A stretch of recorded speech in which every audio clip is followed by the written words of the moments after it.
¿Tenés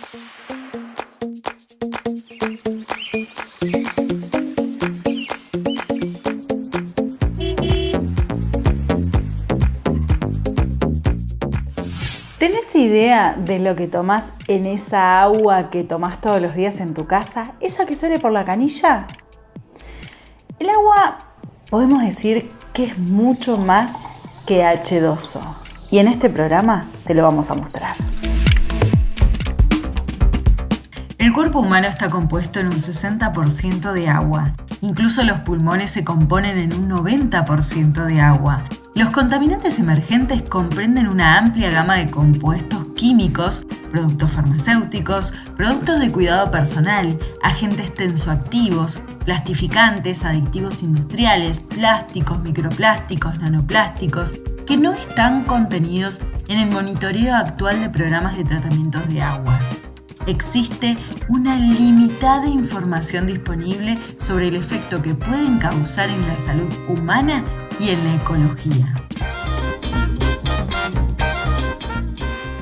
Las plantas potabilizadoras de Latinoamérica no están preparadas para filtrar muchos de estos contaminantes emergentes. Contaminantes que surgen de la producción intensiva de animales, contaminantes que surgen también del consumo humano. Hablamos con el doctor Gustavo Sáez García. Él nos habla específicamente de cuál es el impacto de los medicamentos vencidos en nuestras aguas.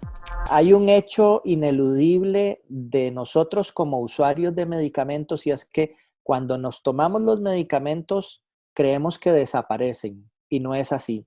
Cuando nosotros tomamos un medicamento y empezamos a excretar por orina o por heces, estamos excretando ya sea sustancia activa de medicamentos o también sustancias transformadas por nuestro organismo para deshacerse de ellos.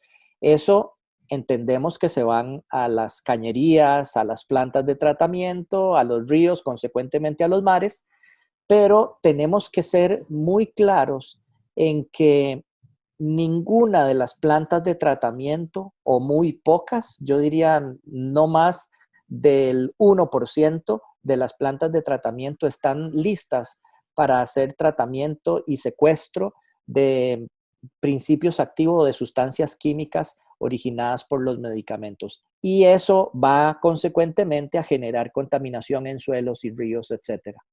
Entonces es un gran problema y que cuando nosotros nos deshacemos del físico, tiramos el residuo a la basura, ya creemos que no es nuestro problema, ya nos deshicimos del problema y no nos interesa o no nos interesamos en saber qué es lo que pasa consecuentemente. Estamos descartando directamente los medicamentos al agua del desagüe y eso va directamente a los ríos, a los mares, que dicho sea de paso, hay muchísimos estudios que demuestran cómo estos medicamentos en toda la extensión de los tipos de medicamentos que hay en el mundo están generando afectación a anfibios, a peces, a las plantas y también, y esto es muy serio, que inclusive en el agua potable, ya de vuelta para nosotros, viene en alguna medida, está viniendo contaminada con medicamentos que claramente no vemos, pero que nos estamos tomando. Entonces, ¿qué sucede? Pensemos si estamos tomando, por ejemplo, uno de los medicamentos más comunes, hormonas anticonceptivas, que es uno de los medicamentos más consumidos a nivel mundial, ¿verdad? Entonces, ¿qué pasa? Un medicamento que no está hecho para mí, como varón, por ejemplo, me lo estoy tomando, estoy generando una sustitución de mis hormonas y esto puede generar un problema. Problema que ya se ha visto en los animales, dicho sea de paso, ¿verdad? Hay una afectación muy clara de, por ejemplo, hermafroditismo en ranas, masculinización de peces femeninos, etcétera, ¿verdad?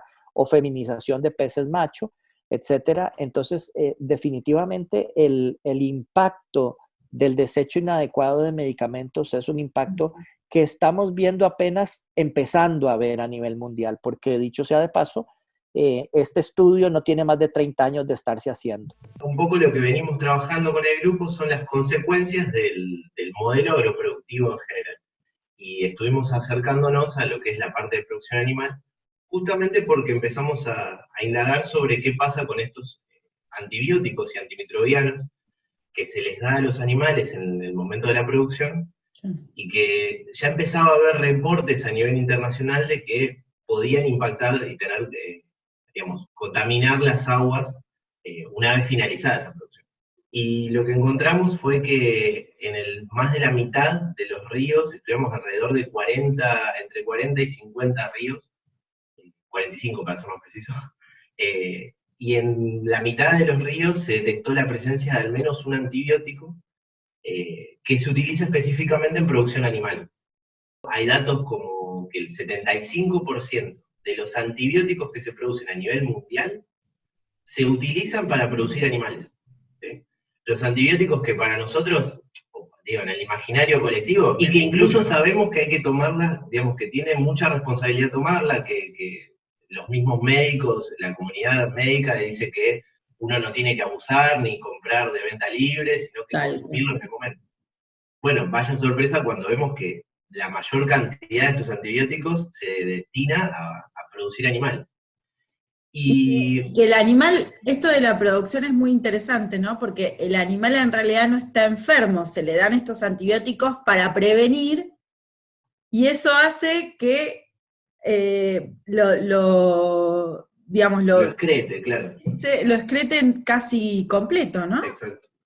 Una de los, digamos, hay varias funciones que cumplen. Hay algunos antibióticos que se utilizan específicamente en caso de que un animal esté enfermo, como uno esperaría. Pero la gran mayoría se usa, tal como describiste vos, de manera preventiva.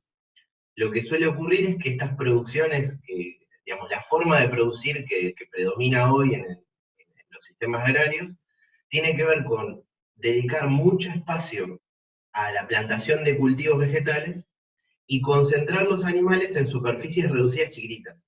O que no se trate, claro, o que vaya a piletas, suele haber al lado de estos corrales, de estos establecimientos, piletas de tratamiento, que muchas veces son deficientes, o viene una lluvia, las inunda, y eso empieza a volcar para los ríos o canales que tengan al lado. Y una última opción, que es la que estuvimos trabajando bastante, tiene que ver con la utilización de esas excretas como fertilizantes en los campos agrícolas. Entonces, desde el punto de vista productivo, es bárbaro.